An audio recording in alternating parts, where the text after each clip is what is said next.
Thank you and welcome to Your BS is My BS, featuring your hosts, Markus and Jinn. Cue the intro. Thank you. Thank you for listening for the very first time. Your BS is my BS, and you know that is the standard of our time. Yeah, fixate our heads on the bullshit every single day. You know what? It's on our plate. Sometimes we gotta eat it up and shit it out. That's our way. That's our way. Gotta eat it up, shit it out, girl. That's our way.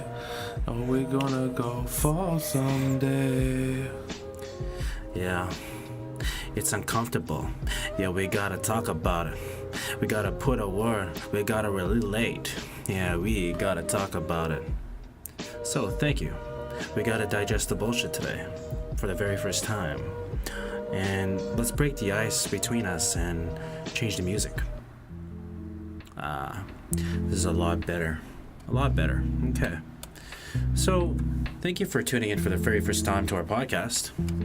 I'm your host, Markus. And I'm Jinn. How you doing? And today is a very special day because it's our very first episode. It's our pilot, actually. And we have so much ground to cover because BS is present around all of us. It's prominent in our lives. For a lot of us, BS is overwhelming. For some of us, BS comes in little bite-sized pieces. Nonetheless, it all stinks the same shit. And my apologies if I didn't make the disclaimer already. This podcast has coarse language. And I mean, if you didn't get it from the title already, BS stands for bullshit. Alright? And what do I mean by your BS is my BS? Well, just exactly as it says. We all experience BS a roll over through life. And honestly, BS comes in different forms, different sizes. It can really be a prominent part of our lives. It can relate to things like our relationships with our family, friends, our significant other, the people that we work with, the people we see in our schools, and in general in the public. BS can be circumstances. It can be politics. It can be our society, the city you live in, the upbringing that you've had, you know, the way you are handling life. Right now, a lot of millennials are feeling trapped, and that's their BS. And honestly, today's podcast is a very special episode because it's a BS relating to something we like to call risk. And not just any risk, but having the balls and having the courage to do something that is outside the norm in terms of what is considered safe. And what do I mean by that? Well, today's episode is passion versus practicality. And it is a very special episode because, in a sense, what we're doing today, making this podcast, launching it for the first time, and trying to bring in our new listeners and hopefully our new fan base, is a passion that will sometimes beat practicality. And I know a lot of us throughout our life, our parents tell us, don't do what you're passionate about because really, you're going to end up with nothing. You're going to end up with no money. Like a lot of artists out there, you know, they sacrifice their talents, their desire to produce art or produce songs or whatever because their parents or their friendships or people around them tell them if you do that, the risk is too high for the reward. The reward is so uncertain. And honestly, that's how a lot of us live. Too afraid to do something outside of the box. And it's cliche, but it is in fact the norm. And I mean, today, this podcast took such a long time to get up, a long time to get started. And with that being said, it is BS in its truest form. And I know a lot of people out there, you know, whether they realize it or not, is quite often the biggest BS in their lives. Because pursuing what you're passionate about, well, that'll make you happy.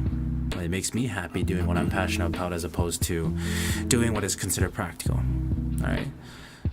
How do we make this a little bit more personal so you guys understand from my point of view what that means? Well, in general, the norm throughout life, the BS is you go to school. And I'm not just talking about high school, but after you're finished high school, pursue higher education. Pursue a bachelor's degree or a certificate from a trade school or wherever you so deem, but you got to go to school. You got to get an education in a profession that is known to be stable. Stable in the work, your job security quite often, and the cash flows that are involved. You have stable income, stable career, and you can support your future family if you were. And that's what parents want to see for you. I mean, they obviously want what's best for you, but at the same time, often what's best for you isn't what makes you happy. And for me, I went to consider a top school. For example, the University of British Columbia. I spent 4 years in the education system trying to get my degree, a bachelor's degree in commerce. And the prospect was I would leave the university with the ticket into a much better life. And that ticket often meant a stable career with a lot of money. You know, like for me, I've worked as an analyst for quite a while now.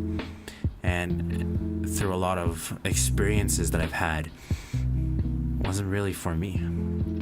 Yet I'm still doing it because if I quit now, I would have wasted everything. I have a student loan to pay off, parents and family, a girlfriend and her family, and other friendships that I have to prove what I did was the right thing, right? And sometimes we often try to convince ourselves that what we did was the right thing, but quite often than not, that's probably the worst decision we made. The thing is, sorry to cut you right there, Marcus, but when it comes to the topic passion versus practicality and the whole podcast, your BS is my BS, Marcus is a prime example of practicality, whereas I'm more passion because whereas Marcus went into university, I went into college. I dipped my toes into different fields, trying to find what I like to do.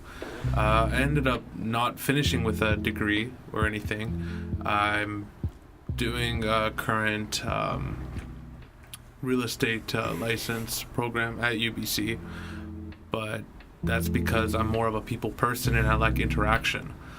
And I also have a company on the side in construction, and that's kind of where my passion is. I was born in a family that's evolves around construction-based business, and I always wanted to get into it, but you know, some people, you gotta be a wolf or a shark, they say, and when it comes into the business, I'm kind of soft in the heart, but I'm very passionate about, you know, looking at something being built. I like that idea. I like starting something and finishing it when it comes to a passion of mine, whereas Marcus looked at things in a practical way, starting and finishing that. But at the end of the day, we kind of arrived at the same fork in the road. And that's the bullshit of being unhappy at this very present moment. So yeah, Marcus, what's your thoughts on that? Well, now that we introduced the topic as it relates to us, I want to open it up by sort of deconstructing why it's considered BS. So think about it. You know, quite often the relationship between practicality and passion is misaligned. And what I mean is, more often than not, you don't do what you're passionate about and consider it practical. Definitely not. I mean, sure. Practical is going through university or getting a post-secondary degree and then trying to land a job after, yeah. Exactly. And you get a job and a degree that gets you the job, and the job has promotional opportunities. You get more money, but you dedicate more hours of the day to your profession. And to some people, it's a way of life. Yeah, it's a way of life to some, but I feel like it's because we're like millennials and we want to touch the horizon, and we don't want to be under it and just kind of work, say, oh, you know what, that's a nice horizon, and then just keep moving through our day like zombies, right? I think that's just a mistake, but you know, that's where I'm coming from. Right. And honestly, for a lot of people,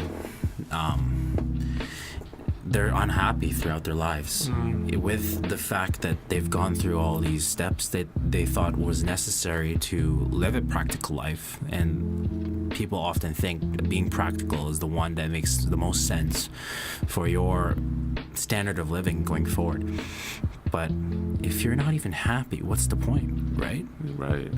Like, should I not be happy as a person who has a degree and you know, has the job now that's making them money? Should I not be happy?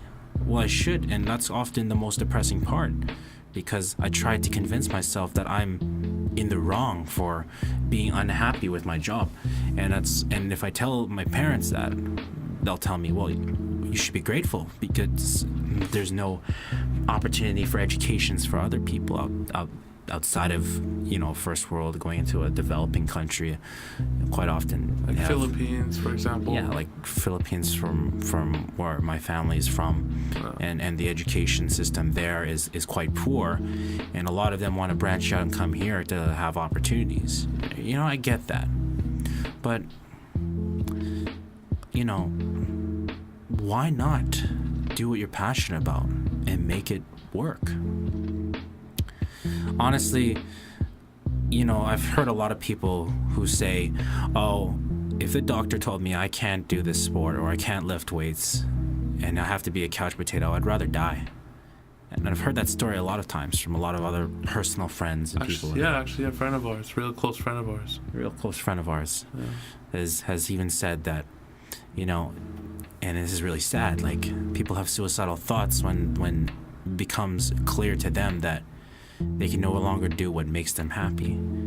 And, you know, if you want to put it into like an actual situation, and a lot of people work office jobs and in IT, for example, which is a stable career. You always need people in IT, and it's not a dishonorable career. It's definitely honorable. What they do is important, right? And it leads to a lot of good income, a lot of good opportunities for them. But, you know, not a lot of people are super passionate about it, that they don't see it as anything but just sort of a grind. And quite often, you know, I hear people, they want to do kickboxing and make like a they want to go into professional kickboxing, or they want to become a professional lifter. They want to become a professional rapper, professional artist. Those are the things we often label as sort of risky. And unless you're absolutely a beyond talent and true prodigy in your craft, or extreme funding from mommy or daddy. Yeah, I mean, that's true. I mean, often than not, people who pursue what they're passionate about, they have a shield to fall back on. They don't have to fall on their own sword and hope to God that it doesn't stab them right through. Exactly. You know, resources are there for them to do what they want to do, and it's unfortunate for people now who can't pursue what they're passionate about because of that reason of practicality.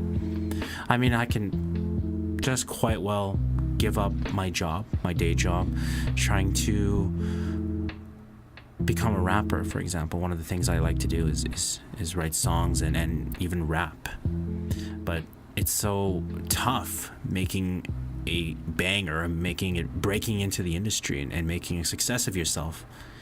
Exactly, because where we live, there is no opportunity for that. Yeah, I mean, where we live is Vancouver, and Vancouver is notoriously a city of very wealthy people, but there's such a gap between the wealthy and the poor. Like middle class is kind of... Middle class is... It's like there's upper middle, but like there is no like actual middle. No, it's totally diminished. Exactly. It's either you're rich or you're not. Yeah. And the sad truth for a lot of millennials out there is that, you know, there's a high likelihood that you're not going to outlive your parents or even become wealthier than them.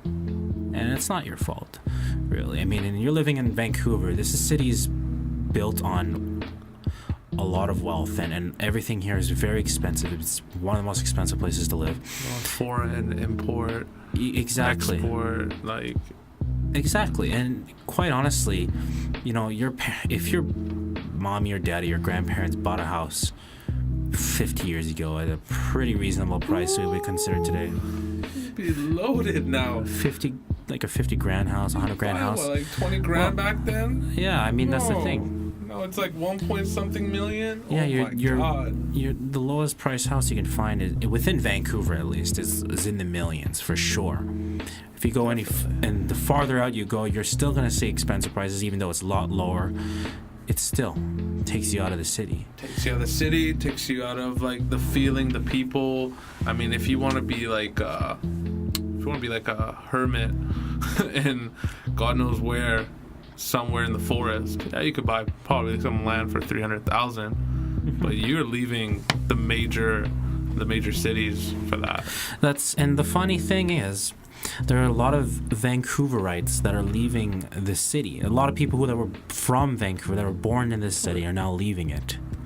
And who's coming? People from outside with the wealth to be able to afford to come here. Exactly. And honestly speaking, even right now, as I have my degree and I have my job, I'm still in no position to become part of the upper middle class. Not unless I make it big somehow, doing something. Or win the lottery, or I don't know. Or break out into music. Somehow someone discovers you, like an angel. Make a miracle. And for a lot of us, that's not a possibility. It's not an opportunity. And, it's tough. You feel trapped. There's a trap out there for all of us, and that is the fact that we can't do what we're happy about because it doesn't make sense. And it's practicality versus passion. And what is passion for you, Kidd or Jinn? Passion for me is creativity, being creative, being able to kind of like express my emotion in like outputting in a way of like music, like just like Marcus. I like to rap. I've been doing it for years now, but nothing serious. Always just like, smoke something with the bros and hit a freestyle. Get into that like rap instrumental and just kind of lose yourself in it. Like, it's not about being good for me, and that's the best part about passion. Mm-hmm. You don't have to be the Picasso of your art or any art. That's right. You could just hit it off. Mm-hmm. That's the beauty of passion. You just hit it, and because we're living the way we are with the society kind of pressing on a source of ideas that this is how we should live, and they kind of show that by increasing, taxes, saying, hey, you need to start making this much to live now, and that really diminishes the idea of passion, because passion is as I see it nowadays, is for the wealthy, as we discussed earlier. Yeah. And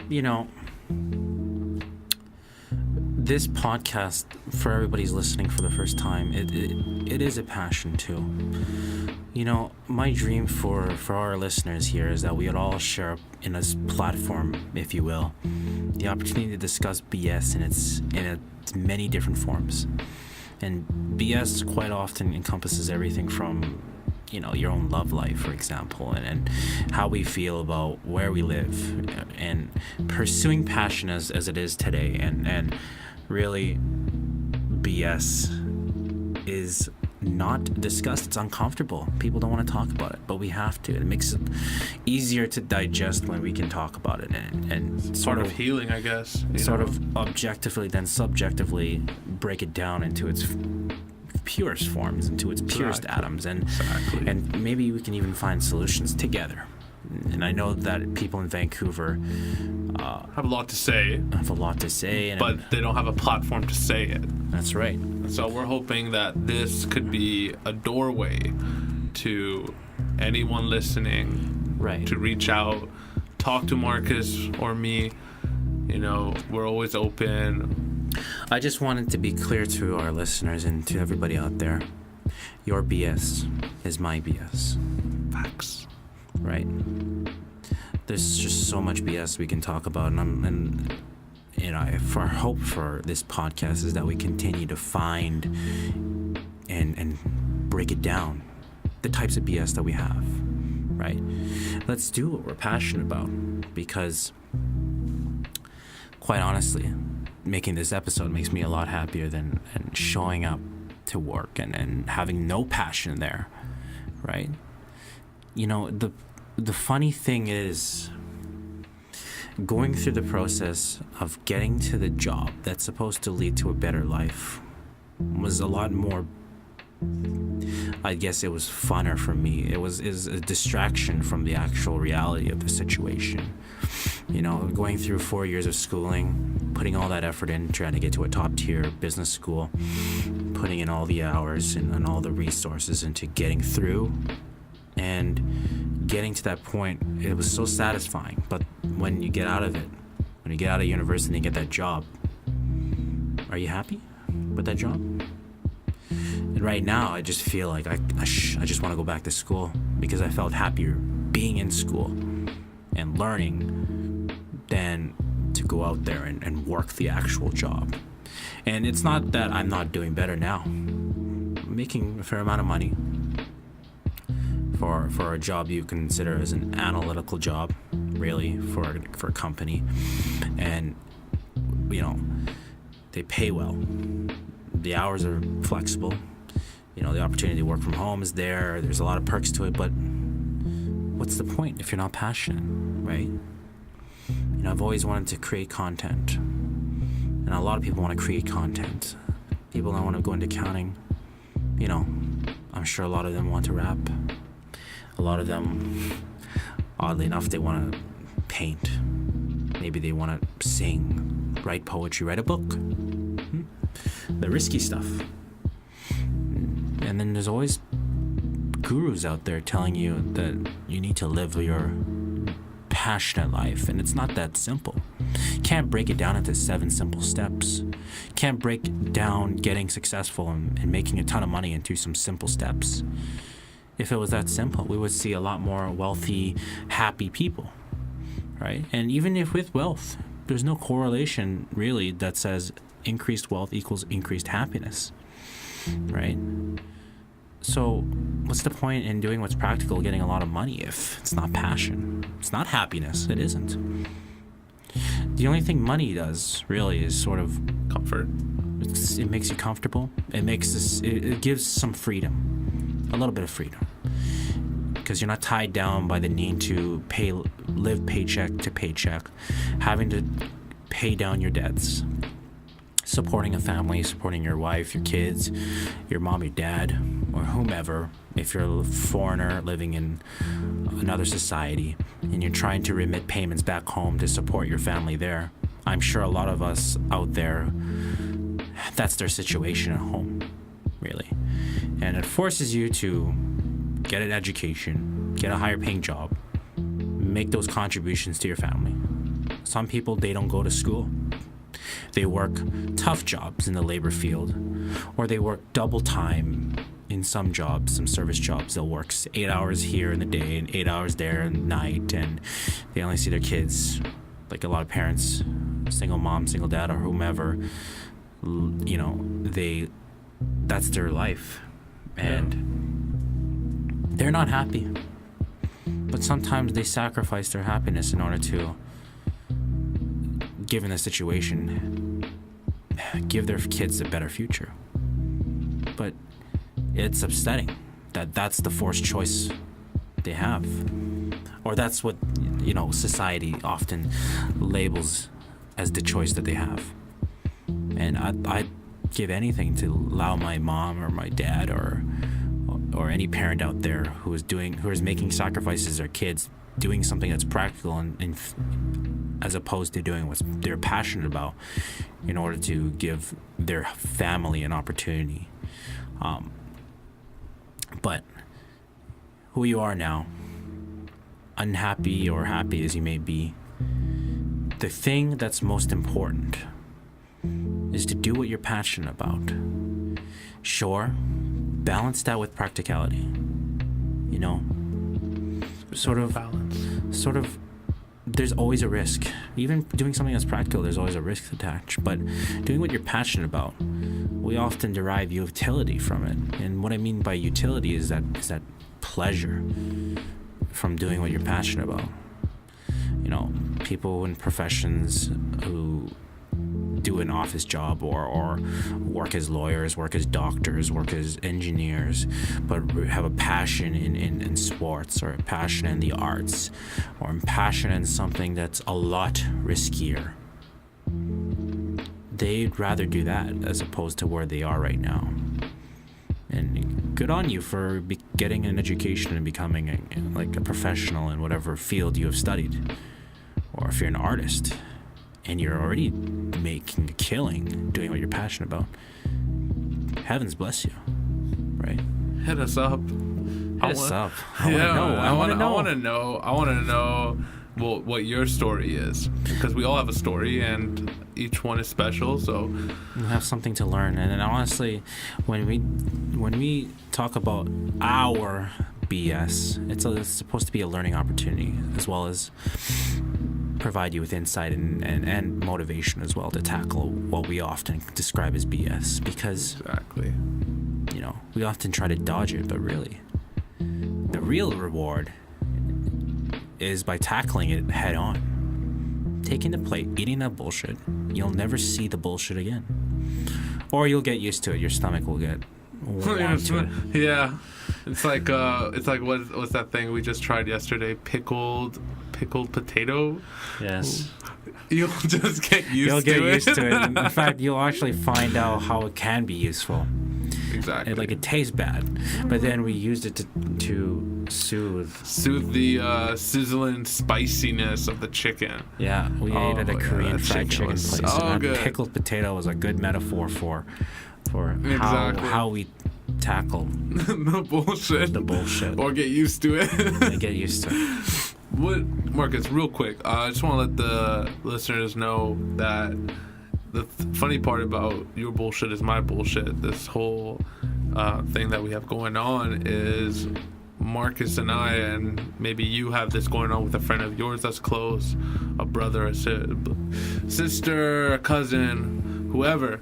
But what we do to kind of de-bullshitize ourselves from the bullshit is we go on drives at night. We look at beautiful views from the city, and we really take that in, because for us that's our motivation to climb, to achieve the goals we want to achieve one day, and hopefully live in the area we want to live in and obtain this kind of lifestyle that we're trying to aim at.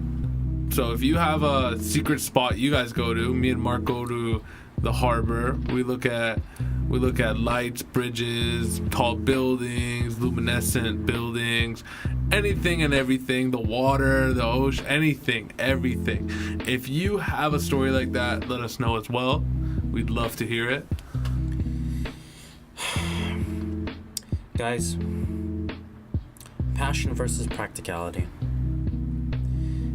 I know whoever is telling you, or whoever's convinced you to do what is practical as opposed to do what is passionate, ask yourself, are you having that right balance? Are you doing more what's practical than what you're passionate about? If so, tell me, are you happy? If you are, what is it? What are you doing to make you happy? Or what is it that makes you happy if what you're doing isn't what you're passionate about? Because for a lot of people out there, there's such untapped talent, opportunity, or whatever it may be, in doing what they're passionate about as opposed to doing what they're practical about. So if your parents are telling you, son, I know you love playing hockey, but that is no way to live. Why don't you become a kinesiologist? Or, daughter, I know you love makeup. Or you want to be a ballerina. You want to be a ballerina, or you want to have your own clothing line. That is a big risk, and it's so hard. Why would you do it? Don't do that. Better to be a nurse. Become a nurse. Become an engineer. Become an IT specialist. Become something practical. And for a lot of people out there, actually, they don't have that choice. It's sort of forced on them. Some of you might be unlucky to have tiger parents or tiger family members that structure your life the way they see fit. You know, I see a lot of parents try to live out their youth through their kids. And even doing something like sports or like becoming a dancer, even the artsy, artsy stuff or the sportsy stuff, it's forced to them by their parents or whomever their guardian is. And maybe they're not even passionate about that. They'd rather be doing something else. But maybe they have these talents within the sport that makes them, makes it out for them to become successful within those respective opportunities. But that's not what they're passionate about. I would not want that to be the case for you. If you're an amazing football player and your dad is trying to live his youth through you by trying to cultivate your skills within football, but you're not passionate about it, and you're passionate about something else, I'd say it's time to do some self-reflection and make that decision and really see if you can make it work. And if you can't, find us. Find the people that you can talk this over with, because I know that is a situation for a lot of people. Having an ear to listen is a big thing nowadays. Our BS is your BS, your BS is my BS. We all have the same BS. Bullshit is bullshit. Bullshit is bullshit.